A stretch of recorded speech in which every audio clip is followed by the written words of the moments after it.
একটি প্রেমের বিয়ের বাস্তব কাহিনী, গল্প নয়, একেবারে সত্যি। আমার ছোট মামা একটা মেয়েকে ভীষণ ভালোবাসত, কিন্তু তাদের এই ভালোবাসাটাকে দুই পরিবারের এক পরিবারেও কোনো রকম মেনে নেয়নি। তারপর অনেকটা ঝইঝামেলার পর কোনো উপায় না পেয়ে তারা একদিন দুজনেই পালিয়ে যায়। পালিয়ে গিয়ে বিয়ে করে ফেলে। বিয়ে করার পর 15 দিন লুকিয়ে থাকার পর 15 দিন পর বাড়িতে চলে আসে মামা তার স্ত্রীকে নিয়ে। যেহেতু ঘটনা ঘটে গিয়েছে তাই বিষয়টা সবাই মেনে নেয়, কিন্তু নানি বিষয়টা কিছুতেই মেনে নিতে চায় না। কারণ তার ছোট ছেলেকে নিয়ে অনেক স্বপ্ন ছিল সে পছন্দ মতো একটা মেয়েকে তার ছেলের বউ বানাবে আর অনেক ধুমধাম করে ছোট ছেলের বিয়ে দিবে। সেই স্বপ্ন তার পূরণ হয়নি, তাই ছেলের উপর তার প্রচন্ড রাগ, এমনকি ছেলের বউর উপরও। 3 দিন হয়ে গেছে তারা বাড়িতে এসেছে, তবে নানি কখনোই তাদের সাথে কথা বলেনি, এমনকি তাদের দিকে ফিরেও তাকায়নি। তাদেরকে দেখলেই মুখ ফিরিয়ে নানি অন্যদিকে চলে যায়। তারপর মামা তার স্ত্রীকে একটি বুদ্ধি শিখিয়ে দিলেন আজকের থেকে বাড়ির সমস্ত কাজ তুমি করবে, রান্না বান্নাও তুমি করবে, মাকে কোনো কিছুই করতে দিবে না। মায়ের মাথায় তেল দিয়ে দেবে, তার মাথা আঁচড়ে দিবে, এমনকি ওজুর পানি গরম করে দেবে। দেখবে আস্তে আস্তে মা তোমাকে অনেক ভালোবাসবে, তখন আর তোমার সাথে এমন আচরণ করবে না। পরের দিন সকাল থেকে মামি মামার কথা মতো কাজ করতে লাগলো। মামাও সকালে উঠে ধান খেতে চলে গেল ধান কাটার জন্য। যেই ছেলেটা কখনো ধান খেতের আইলেও পারা দেয়নি, সেই ছেলেটা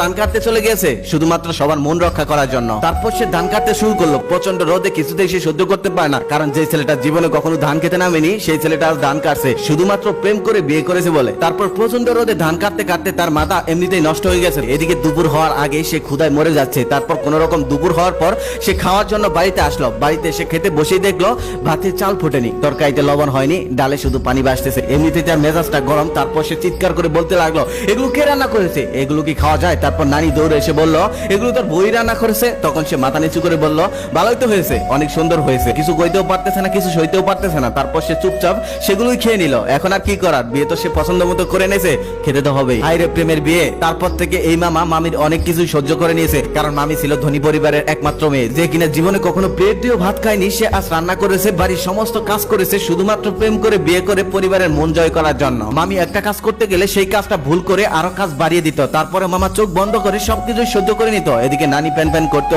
আশেপাশের মানুষ বলতো প্রেম করে বিয়ে করলে এমনই হয়, ধনী দুলালিকে বিয়ে করে এনেছে, 2 দিন যাক, 2 দিন পরে এই মেয়ে সবকিছু ছেড়ে ছুড়ে বাপের বাড়ি চলে যাবে। আর ছেলে আগেও লাফাঙ্গা ছিল, আর বউ চলে যাওয়ার পর আরো লাফাঙ্গা হয়ে যাবে। আমার মামার বয়স আমার থেকে 4-5 বছরের বড় ছিল, তাই সমবয়সী হওয়াতে বন্ধুত্বের মতো সম্পর্ক ছিল আমাদের। আমিও মাঝে মাঝে তাকে খেপিয়ে বলতাম প্রেমের বিয়ের ডাল বেশি বেশি ঝাল। এই বলার সাথে সাথে হাতের কাছে ঝাঁপ পেত, তাই দিয়ে আমাকে তাড়া করতো। বেচারা প্রেম করে বিয়ে করে কি যে ভুল করেছে, কত মানুষের কথাটা শুনেছে তার কোনো হিসাব নেই। অথচ সেই মামি আজ নিজের হাতের সব কাজ সামলে নিতে শিখে গেছে। 4-5 জন মহিলা যে কাজ না করতে পারে তিনি একাই এখন সেটা করে ফেলতে পারে। সারাটা দিন কাজের মধ্যে থাকে। নানি মারা গেছে 2-3 বছর আগে, এত বড় সংসারটা তিনি এখন নিজের হাতেই সামনে নিয়েছে, আগলে রেখেছে। আমার মামা এখন একজন খাঁটি কৃষক। যেই ছেলেটা কখনোই জানতোই না বাবার কতটুকু জমি আছে, সেই ছেলেটা এখন বাবার সমস্ত জমি চাষাবাদ করে বছরে 1000 মণ ধান গোলায় তোলেন। প্রথম যেই মানুষগুলো মামা মামি সংসার নিয়ে হাসাহাসি করতো, মজা করতো, এখন সেই মানুষের কাছেই তাদের সংসারটা আদর্শ হয়ে আছে। তারা শিখিয়ে দিয়েছে কিভাবে একসাথে থাকতে হয়, কিভাবে সবাইকে দেখে শুনে রাখতে হয়, কিভাবে সংসার গোছাতে হয়। এটা তাদেরকে না দেখলে যেন বোঝাই যেত না। কোটিপতি বাবার একমাত্র মেয়ে, যে কিনা ভালোবাসার হাতে পড়ে আর সংসারে হয়ে গেছে,